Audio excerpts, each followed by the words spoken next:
Earl Johnson of Moxie explains being replaced by Tommy Bolin on Moxie's debut album. I'm John Bowden from Rock History Music. In the mid-70s, Moxie was an up-and-coming band. They were Canadian. I grew up in Canada and saw them in a small rink called the Sinclair Rink in Miramichi, New Brunswick, northeast New Brunswick. They were with Trooper. I remember looking up on the stage and I noticed two people up there, their lead singer, Buzz Sherman, and their lead guitarist, Earl Johnson. I thought, there's rock stars. And they sounded amazing.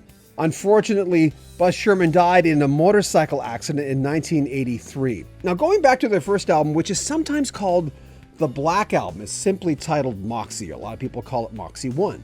During the recording sessions, Earl Johnson was actually replaced on lead guitar solos by the late great Tommy Bolin.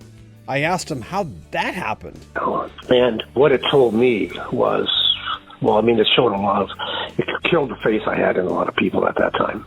Yeah. You know, and I tend to still be kind of I was writing songs more idealistic, and I tend to be a little bit naive at that age. I think I was 23, you know, and I should have known better. I should have known more, but like I say, we were thrown into that situation, and that's what happened. And I got into a major fight with a producer. I heard it one way. I went through this a couple other times on different records, where, you know, I had to fight with the engineer or the producer over how we're going to do something. See, in those days, the engineer-producer thing was a big deal. They were gods.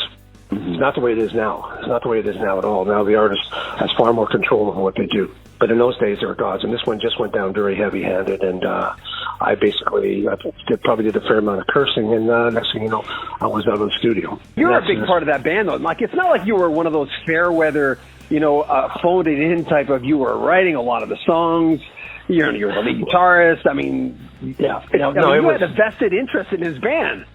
Well, basically, the first album I wrote about, I'd say probably close to 85% of it. I wrote all the music, obviously, and I wrote a lot of the lyrics, most of the lyrics, some songs entirely. Some songs I'd bring in a verse and chorus and have Buzz finish it off or something like that. But generally, we didn't always see eye to eye on direction on lyrics. So Buzz and I, it wasn't a good writing situation. It should have been, but it wasn't, you know. You know, there's some kids that just want to rock and roll, and they don't really think about school. Even when I was in school, I was a bad drummer, but I had problems thinking about math and English when I was thinking about the albums I wanted to buy. You were probably the same way. Earl Johnson says he got out of the gate real quick. Oh, no, I was determined. By 17, I mean, I hated school so much I was hardly there. I said I just wanted to play. And then at one point, I think I was making more money than my dad was making money playing. I was playing weekend bands, and we were playing 3-4 gigs a weekend. We had one of the best top 40 bands happening in Hamilton at the time. And we were all between 17 and 19. And I don't know how it happened, but it just happened. And then I remember my mom asked me one day if I could start paying rent.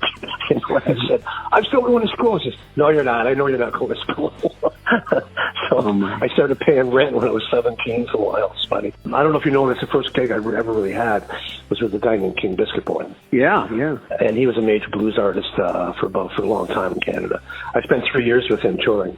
And it was great. I left high school at like 17, went on the road with him for 3 years. I had a ball. You know, we were playing great gigs right away. So, and that was all blues. That was the real blues boogie school, Jay Giles, all that kind of stuff then, you know. 40 Years and Still Riding High is the latest Moxie release. We'll have links in the description of this video where you can pick it up. And we'll have more of our conversation with Earl Johnson coming up next week. We have a new channel because we have over 1,000 interviews with Canadian musicians going back to the early heart of when it all started. And we're going to present those to our Canadian viewers. We know having a lot of Canadian viewers on Rock History Music. So that's called Rock History Canada.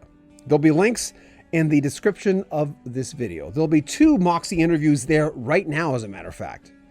I'm John Bowden. Make sure you comment on our videos, subscribe to our channel, and share our videos. This is Rock History Music.